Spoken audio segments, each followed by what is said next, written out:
Chapter 27. And when it was determined that we should sail into Italy, they delivered Paul and certain other prisoners unto one named Julius, a centurion of Augustus' band. And entering into a ship of Adramyttium, we launched, meaning to sail by the coasts of Asia. One Aristarchus, a Macedonian of Thessalonica, being with us. The next day we touched at Sidon, and Julius courteously entreated Paul, and gave him liberty to go unto his friends to refresh himself. And when we had launched from thence, we sailed under Cyprus, because the winds were contrary. And when we had sailed over the sea of Cilicia and Pamphylia, we came to Myra, a city of Lycia. And there the centurion found a ship of Alexandria sailing into Italy, and he put us therein. And when we had sailed slowly many days, and scarce were come over against Cnidus, the wind not suffering us, we sailed under Crete, over against Salmone. And hardly passing it, came unto a place which is called the Fair Havens, nigh whereunto was the city of Lycia.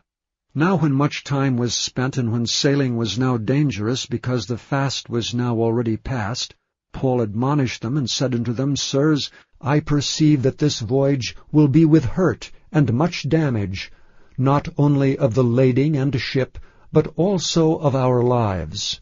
Nevertheless the centurion believed the master and the owner of the ship more than those things which were spoken by Paul.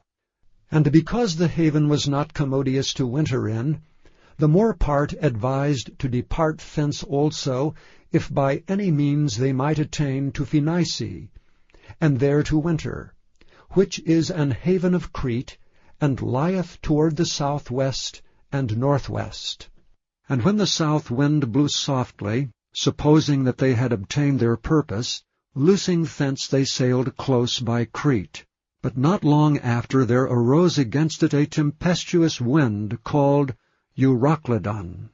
And when the ship was caught, and could not bear up into the wind, we let her drive. And running under a certain island, which is called Clauda, we had much work to come by the boat, which when they had taken up, they used helps, undergirding the ship, and fearing lest they should fall into the quicksands, strake sail, and so were driven.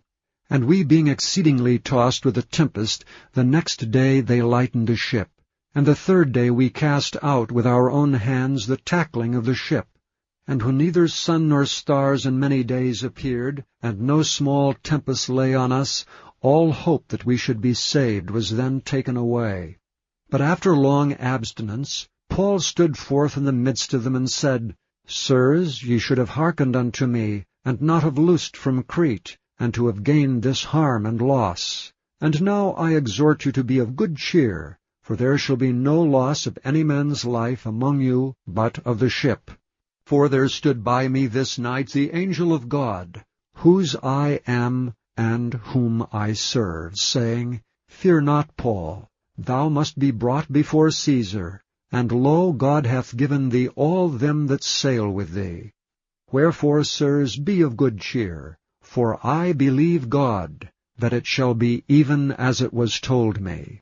Howbeit we must cast upon a certain island.